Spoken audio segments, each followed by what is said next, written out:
Hello दोस्तों, कैसे हो? आपका स्वागत है त्रिपान स्टडी सेंटर में। आज जो हम करने जा रहे हैं BA second year semester third Punjab university. हमारे समक्ष जो बुक आया है पंजाब का इतिहास और संस्कृति, history and culture of Punjab 1280 से लेके 1700 एडी, जो कि काफ़ी महत्वपूर्ण है। आज जो हम चैप्टर यहाँ पर करने जा रहे हैं, गुरु नानक, उनकी शिक्षाएं, लंगर और संगत पर उनकी धारणा। तो ये काफ़ी महत्वपूर्ण रहेगा यहाँ पर कि Guru Nanak is a teaching concept of the langar and संगत। ये काफ़ी महत्वपूर्ण टॉपिक है, इस पर हम विस्तारपूर्वक चर्चा करेंगे और हर एक पहलू पर जो है नज़र डालेंगे। लेकिन आपको पता है कि चैप्टर स्टार्ट करने से पहले एक बात जो मैं हमेशा कहता हूँ, जिसको आपको सोचना भी चाहिए, विचार भी करना चाहिए और इवन अमल भी करना चाहिए, वो ये है कि जब भी वीडियो देखिए पूरा देखिए, क्योंकि अधूरा जानकारी सदैव खतरनाक होता है। साथ में एक इम्पोर्टेंट बात ये भी रहता है, अगर आप पहली बार वीडियो देख रहे हो तो लाइक शेयर सब्सक्राइब करना मत भूलना, क्योंकि दोस्तों लाइक कीजिएगा तो बनाने वाले का मनोबल बढ़ता है, सब्सक्राइब कीजिएगा तो इससे ये होता है कि जब भी मैं कोई वीडियो डालूंगा उसका नोटिफिकेशन आपको समय रहते मिल जाएगा। और देखिए शेयर का मतलब ये होता है कि आपके थ्रू ना जाने किन बच्चों को हेल्प मिल जाए, ये आप भी नहीं जानोगे, इसलिए जो है आप शेयर जरूर करो, ठीक है। व्हाट्सएप स्टेटस पे भी लगाओ। दोस्तों एनएसएस सेंटर जो कई मानने में बहुत से बच्चों के लिए हेल्पफुल है, चाहे वो 8th क्लास हो, 9th 10th 11th 12th हो, चाहे वो एनआईएस बोर्ड के बच्चे हों, ठीक है, चाहे बीए एमए के बच्चे हो, सभी क्लासों के लिए कुछ ना कुछ जो है त्रिपान एनएसएस सेंटर में उपलब्ध है। तो इसलिए आपके लिए ज़रूरी है कि आप सब्सक्राइब करके इसको चैनल को जो है सेव कर लो, नहीं तो बाद में अगर रिसर्च करोगे तो शायद आपको ये चैनल प्राप्त ना हो। तो इसलिए सोचना नहीं, विचार नहीं करना है, सब्सक्राइब करके जो है अपने पास सेव करना है। दोस्तों ये तो बात था आपके लिए, लेकिन आप देखते हैं हमारा आज टॉपिक क्या है। यहाँ पर जो हमारे समक्ष आया है, सिखों की संगत और पंगत प्रणाली काफ़ी महत्वपूर्ण है। इसके अंतर्गत सब प्रथम हम संगत के बारे में जानेंगे विस्तार पूर्वक और समझेंगे। लेकिन देखा जाए तो सिख धर्म के स्थापक गुरु नानक देव जी ने दो महत्वपूर्ण, प्रशंसनीय एवं उल्लेखनीय प्रणाली संगत और पंगत का शुभ आरंभ किया, जो सिख धर्म के विकास तथा प्रसार में बहुत ही सहायक सिद्ध हुआ। कहते हैं संगत तथा पंगत की स्थापना गुरु नानक द्वारा उठाया गया एक बहुत बड़ा क्रांतिकारी कदम था, क्योंकि गुरु नानक देव जी जानते थे कि अगर मनुष्य को एक साथ करना है तो एक साथ कई क्रियाएं भी करना जरूरी है। इसलिए उन्होंने संगत और पंगत की एक जो है क्रांतिकारी कदम उठाया। ये दोनों प्रणाली पहले गुरु नानक के निर्देश में और फिर जो है सिखों के 9 गुरुओं के जो है अंतर्गत आगे बढ़ी, जो कि काफ़ी महत्वपूर्ण है। देखा जाए तो ये काफ़ी लोकप्रिय भी हुई। कालांतर में इन प्रणालियों को पंजाब में लोगों के जीवन के विभिन्न पहलुओं पर गहरा प्रभाव छोड़ा और सिखों का कोई भी धार्मिक और सामाजिक आयोजन संगत तथा पंगत के बिना पुण्य नहीं मानी जाती है। देखा जाए तो सिख धर्म में संगत और पंगत का एक अपना ही महत्वपूर्ण स्थान है उनके जीवन में। और गुरु नानक देव जी ने जो प्रशंसनीय और उल्लेखनीय प्रणाली संगत और पंगत का शुभारंभ किया, देखा जाए तो उनके विचार से ये मनुष्य को एक करने की सबसे महत्वपूर्ण जो है रूल रेगुलेशन थी। और इसी के बारे में हम यहाँ बात कर रहे हैं, संगत। तो कहते हैं संगत का अगर हम अर्थ जाने तो ये काफ़ी महत्वपूर्ण रहेगा कि आखिर संगत का वास्तविक अर्थ क्या है। संगत शब्द का अर्थ है सत्संग या प्रार्थना के लिए धार्मिक व्यक्तियों की सभा। संगत यानी साथ में बैठना, संगत होना। यह गुरु के अनुयायियों की एक संस्था थी। ऐसा माना जाता है कि गुरु संगत में निवास करता है और संगत का यह प्रमुख कर्तव्य था कि गुरु के अनुयायियों के सामूहिक प्रार्थनाओं और भजनों में लगाए रखना तथा ईश्वर प्राप्ति के कार्य में सहायता देना। तो ये काफ़ी महत्वपूर्ण बात यहाँ आया है कि गुरुओं के अनुयायियों का ये काम था कि प्रार्थनाएं करना और भजनें करना, इससे जो है ईश्वर प्राप्ति कार्य में सहायता देता है, जो कि काफ़ी महत्वपूर्ण है। उसके पश्चात हमारे समक्ष आता है संगत की स्थापना में सहायक कार्य। देखा जाए तो गुरु नानक एक महान सामाजिक तथा धार्मिक सुधारक थे, क्योंकि गुरु नानक देव जी के समय काल में बहुत ही ऐसे हमारे समाज में बुराइयां थी जिनको सुधारना काफ़ी महत्वपूर्ण था। इसलिए गुरु नानक एक महान सामाजिक धार्मिक सुधारक थे। उन्होंने अपनी लंबी उदासियों यानी यात्राओं के दौरान, यहाँ पर उदासियों का मतलब होता है उन्होंने बहुत सी यात्रा किया, इनको जो उदासियों के नाम से जाना जाता है। इसके विषय में हम विस्तार पूर्वक आगे के चैप्टर में करेंगे।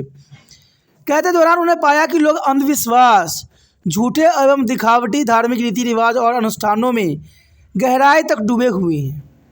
यानी हमारे समाज में देखा जाए हिंदुओं में, तो वहाँ पर बहुत से अंधविश्वास थे, झूठे एवं दिखावटी धार्मिक रीति रिवाज थे और अनुष्ठानों में वो डूबे रहते थे। उनका धार्मिक सामाजिक तौर से बुरी तरह से शोषण हो रहा था। यानी देखा जाए तो उनका शोषण किया जा रहा था। आपको लगता होगा कि शोषण किस प्रकार होता है। दोस्तों मान लीजिए कोई पंडित आपको ये बोलता है कि आपके साथ ये हो सकता है, ये हो सकता है, तो आप मान लोगे और कहेगा आप ये कार्य करोगे, ये कर्म कांड करोगे तो आप अच्छे हो जाओगे, तो आप यही कर्म करोगे। तो एक तरह से देखा जाए तो जो ये अंधविश्वास जो लोगों के अंदर था, गुरु नानक देव जी देख के बहुत ही हैरान थे कि लोग इतने जो हैं धार्मिक हो सकते हैं कि अपने आप को शोषण भी होने देते हैं। और आज के समाज में शोषण होना स्वाभाविक बात है। आज लोगों को धर्म के नाम पे कहते हैं, उनको डराया जाता है, धमकाया जाता है। कहते हैं अगर आप ईश्वर से प्रेम करते हो तो उससे डरते क्यों हो। उन्होंने गुरु नानक देव ने बताया कि वो सच्चाई व न्याय के मार्ग से भटक रहे हैं। जो उनका कर्तव्य है उसमें वो नील नहीं है, वो अपने कर्तव्य से दूर भाग रहे हैं। कहते हैं ईश्वर ने धरती पे भेजा है तो कुछ कार्य के लिए भेजा है, अपने कार्य में लीन रहना ही एक इंसान का परम धर्म होना चाहिए। गुरु नानक का हिंदू देवी देवताओं, अवतारों एवं धार्मिक कर्मकांडों पर कोई विश्वास न था। वो न तो किसी अवतार को मानते थे, न देवी देवताओं को मानते थे, न धार्मिक कर्मकांड पर उनका कोई विश्वास था। उन्होंने इनका बड़ा ही विरोध किया। लोगों को इस धार्मिक सामाजिक बुराइयों के विषय में जागरूक करने तथा उनका धार्मिक और आध्यात्मिक तौर पर मार्गदर्शन करने के लिए गुरु नानक ने संगत नामक नई संस्था की स्थापना किया। संगत यानी साथ में रहना, साथ में बैठना, तो ये काफ़ी महत्वपूर्ण है। देखा जाए तो इसी तरह जो है जटिल धार्मिक प्रथा तथा समाज के कठोर नियमों को हटाने के लिए नानक देव जी ने संगत प्रणाली की स्थापना की। और यह वह संस्था थी जो सभी वर्गों और धर्मों के ऐसे लोगों का स्वागत करती थी जो पवित्र आध्यात्मिक चर्चाओं पर ईश्वर भक्ति में भाग लेना चाहते थे। यानी देखा जाए आध्यात्मिक और पवित्र विचारधाराओं के साथ जो है संलग्न हो सके, क्योंकि यह पवित्र लोगों का समूह थी। अंततः इसका नाम आगे चलकर साध संगत पड़ गया। देखा जाए तो आगे इसका नाम जो था साध संगत के रूप में हुआ। उसके पश्चात हमारे समक्ष आता है नानक द्वारा संगत की करतारपुर में स्थापना। अपनी उदासियों यानी यात्राओं से लौटने के पश्चात नानक अपने परिवार सहित रवि के तट पर करतारपुर में बस गए। यहीं पर उन्होंने संगत संस्था की स्थापना किया और इसमें उनके अनुयायी शामिल हुए जो सुबह शाम की प्रार्थनाओं के लिए प्रतिपादित होते थे, जो काफ़ी महत्वपूर्ण है। उसके पश्चात आता है कि दूसरे संगतों के तंत्र की स्थापना। देखा जाए तो करतारपुर में संगत की स्थापना के पश्चात गुरु नानक तथा 9 अन्य सिख गुरुओं ने देश के विभिन्न भागों तथा विदेशों में संगतों या धर्मशालाओं या मंदिरों की एक श्रृंखला स्थापित की। यानी देखा जाए तो यहाँ पर गुरु नानक के जो है 9 अन्य सिख गुरुओं ने देश के विभिन्न भागों में विदेशों में संगत और धर्मशालों या मंदिरों की एक श्रृंखला स्थापित कर दिया। इवन देखें तो कश्मीर, सरहिंद, थानेसर, दिल्ली, फतेहपुर सीकरी, आगरा, बनारस, रामपुर, गुजरात, लखनऊ, प्रयाग, पटना, ढाका, कामरूप, सूरत, बिहार, मद्रास, रामेश्वरम, काबुल, जलालाबाद, फारस की खाड़ी, काठमांडू आदि उल्लेखनीय संगतें हैं। देखा जाए तो पूरे विश्व में इसकी संगत काफ़ी है और भारत में इसकी शाखाएँ काफ़ी है। तो इसे पता लगता है कि ये संगत काफ़ी प्रचलित हुई और इन संगतों में सिख नियमित रूप से मिलते तथा जो है पूरी श्रद्धा भक्ति के साथ सुबह शाम मिलजुल कर भजन गाते थे। तो ये भजन में उनको बहुत ही शांति मिलती थी, आनंद मिलती थी और ये काफ़ी महत्वपूर्ण है। आगे जो हमारे समक्ष आया है संगत का सुसंगठित एवं उच्च स्तरीय प्रबंधन। देखा जाए तो संगत का प्रबंधन बड़े ही सुव्यवस्थित एवं सुसंगठित तरीकों से किया जाता था। प्रत्येक संगत को एक समर्पित सिख नेता को सौंपा जाता था जो गुरु नानक की शिक्षाओं के अनुसार लोगों का मार्गदर्शन करता था और पूरे देश में गुरु नानक की शिक्षाओं का प्रचार प्रसार के लिए सिखों की नियुक्ति किया जाता था। भाई लालो को पंजाब के उत्तर का भाग सौंपा गया था और शेख सज्जन दक्षिण पश्चिम पंजाब में सिखों को गुरु जी के उपदेश देता था और मार्ग निर्देश करता था। बनारस में भोपाल दास, सालिस राय जो है जगन्नाथपुरी और लंका में राजा शिवनाथ और कीर्तनपुर में जो है बडूनाथ शाह आदि कहते संगत के प्रमुख उपदेशकों में से थे जो संगत का काम काज संभालते थे और इसके अलावा अन्य स्थानों पर स्थापित संगतों की देखभाल अन्य सिख नेता भी करते थे। तो देखा जाए तो संगत का सुगठित उच्च स्तरीय प्रबंधन यहाँ पर गुरु नानक देव जी ने किया था जो कि काफ़ी महत्वपूर्ण था और हर क्षेत्र में अपना ज्ञान का प्रकाश फैलाने में बहुत सारे जो है मार्ग निर्देशों की आवश्यकता थी। तो बहुत से लोगों के इसके लिए जो है उन्होंने चुना और उनको जो है कार्य सौंपा। तो ये काफ़ी महत्व रखेगा। आगे जो हमारे समक्ष आ रहा है वह संगत प्रणाली की महत्ता। अब देखिए संगत के बारे में हम तो जान चुके हैं, लेकिन अब हमें ये जानना है कि संगत प्रणाली की क्या महत्ता है। तो चलिए देखते हैं संगत प्रणाली की क्या महत्ता है। यहाँ पर जो हमारे समक्ष आया है संगत प्रणाली की महत्ता। कहते हैं सिख धर्म में संगत का सर्वोच्च स्थान है। भाई गुरदास के अनुसार गुरु तथा ईश्वर का वास संगत में होता है, क्योंकि संगत के धार्मिक प्रवृत्ति के लोग एकत्र होते थे। अंततः कालांतर में से साध संगत कहा जाने लगा और यह सिख धर्म का अभिन्न अंग भी बन गया। इसके कई दूरगामी परिणाम हुए तथा इनमें प्रमुख जो है निम्नलिखित थी। सबसे पहले देखें तो इसका सबसे महत्वपूर्ण बात आती है, गुरु नानक की शिक्षाओं के प्रचार प्रसार का एक माध्यम बना। संगत जो था गुरु नानक की शिक्षाओं के प्रचार प्रसार का एक महत्वपूर्ण साधन बना। संगत का सर्वप्रथम यह परिणाम हुआ कि इससे लोगों का गुरु नानक की शिक्षाओं पर विश्वास स्थापित हुआ और यह गुरु नानक की शिक्षाओं के प्रचार प्रसार का एक महत्वपूर्ण माध्यम बन गया। इवन देखें हम तो आगे काफ़ी महत्वपूर्ण है आपसी भाईचारा।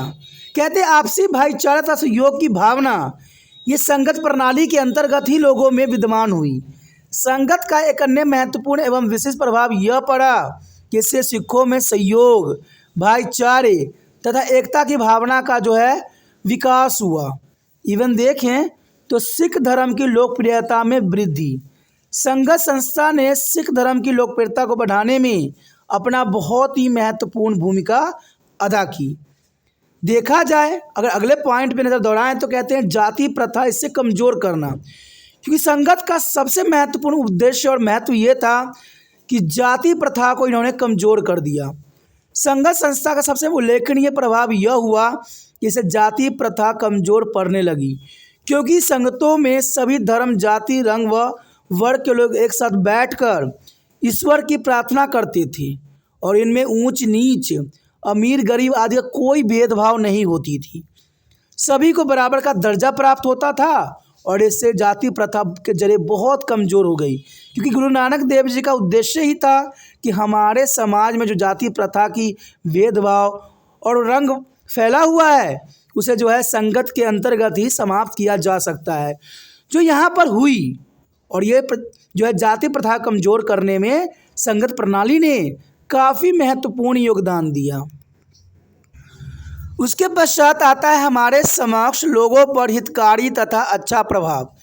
लोगों के व्यक्तित्व तथा चरित्र पर बड़ा ही अच्छा प्रभाव पड़ा, क्योंकि संगत एक धार्मिक, आध्यात्मिक तथा संत लोगों का मिलन स्थल थी, जो धार्मिक चर्चाओं में भाग लेते थे, प्रार्थना करते थे तथा अन्य सामाजिक कार्य भी किया करते थे। ऐसी संगतों में अच्छे लोगों के प्रभाव में रहकर समाज के बुरे चरित्र के लोगों की भी सुधारने का अवसर प्राप्त हुआ। यानी देखा जाए तो लोगों पर हितकारी तथा अच्छा प्रभाव, क्योंकि इसमें देखा जाए संगत में धार्मिक, आध्यात्मिक और संत लोगों का मिलन जुलन स्थल था, इसलिए देखा जाए तो इसका प्रभाव हर एक लोगों पर बहुत ही अच्छा पर्व। उसके पश्चात आता है धर्मशाला तथा बाद में गुरुद्वारों की स्थापना। जिस पवित्र स्थान पर सिख संगत आपस में मिलकर भजन करते थे, कालांतर में उन स्थानों को जो है धर्मशाला कहा जाने लगा। और ये धर्मशाला काफ़ी महत्वपूर्ण है, क्योंकि धर्म का शाला, जहाँ पर धर्म के लोग जो है बैठते हैं, रहते हैं, और यहाँ पर कोई किसी प्रकार का भेदभाव नहीं होता है।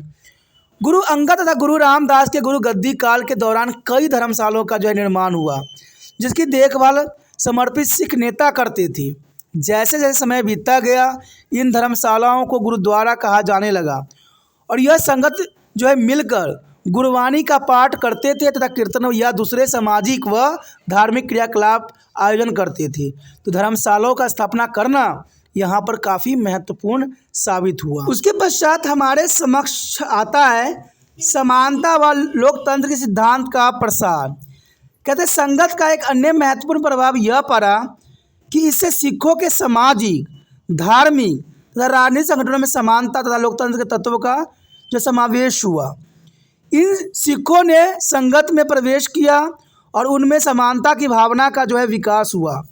संगत में जो भी निर्णय लिए जाते थे वो सब लोकतंत्र सिद्धांत पर आधारित थे। तो देखा जाए समानता एवं लोकतंत्र के सिद्धांत का प्रसार कहते संगत के अंतर्गत ही हुआ, जो काफ़ी महत्वपूर्ण है। आगे देखें तो संगत सिख धर्म की एक महत्वपूर्ण संस्था थी। कालांतर में संगत सिख धर्म की एक महत्वपूर्ण संस्था बन गई। गुरु गोविंद सिंह ने संगत को सामूहिक निर्णय जैसे अधिकार देकर इसे और भी अधिक सशक्त बना दिया, और ये काफ़ी महत्वपूर्ण था। यहाँ पर गुरु गोविंद सिंह जी के ही जो है महत्वाकांक्षा थी कि इसको जो है और भी अधिक सशक्त बना दिया गया, और इस प्रकार यह संगत धर्म को एक महत्वपूर्ण एवं लोकप्रिय संस्था बना दिया। संगत को गुरु के समान अधिकार भी प्राप्त हो गए तथा संगत के द्वारा लिए गए निर्णय गुरुओं के निर्णय के समान माना गया, और इसी के भांति जो है उनको पालन भी करने लग गए लोग सब। तो देखा जाए तो यहाँ संगत का एक अपना विशिष्ट स्थान है, जहाँ पर भेदभाव मिटाने में संगत ने महत्वपूर्ण कार्य किया। वहीं जो है सिख धर्मों को एकत्र करने में संगत जो है प्रथा जिन्होंने गुरु नानक देव जी ने चलाया था काफ़ी महत्वपूर्ण थी, और जग कल्याण के लिए भी संगत प्रणाली का जो है यहाँ पर जो है बनाया गया, जो कि काफ़ी महत्व रखता है। दोस्तों इसी के साथ हमारा ये टॉपिक ख़त्म हो जाता है, जो कि काफ़ी महत्वपूर्ण है। आगे का टॉपिक हमारा रहेगा पंगत, तो वो भी काफ़ी महत्वपूर्ण है। उसके विषय में हम विस्तार पर चर्चा करेंगे और हर एक पहलू को जो है एनालाइज करेंगे। तो आप बने रहे तिरपान स्टडी सेंटर के साथ। अगर आपको ये वीडियो समझ में आई, अच्छा लगा, अगर आप दिल से तिरपान स्टडी सेंटर की मदद करने की विश्वास रखते हो, तो जितना हो सके इस वीडियो को शेयर करने की भावना आपके मन से जाना नहीं चाहिए। और शेयर करने के लिए कुछ नहीं करना है, यूट्यूब से लिंक को कॉपी करना है और व्हाट्सएप स्टेटस पर लगा देना है। पहली बार मेरे चैनल पे आए हो, पहली बार वीडियो देख रहे हो, अच्छा लग रहा है, समझ आ रहा है, तो जनरल सी बात है, सब्सक्राइब करके मेरे बारे में सेव कीजिए। सेव कीजिएगा तभी जो है आगे आने वाला वीडियो का नोटिफिकेशन मिल पाएगा, क्योंकि यहाँ पर सोशोलॉजी, हिस्ट्री, पॉलिटिकल साइंस सबका जो है प्रावधान आने वाला समय में होने वाला है। तो चैनल को सब्सक्राइब कीजिए और अपने मोबाइल में सभी नोटिफिकेशन प्राप्त कीजिए।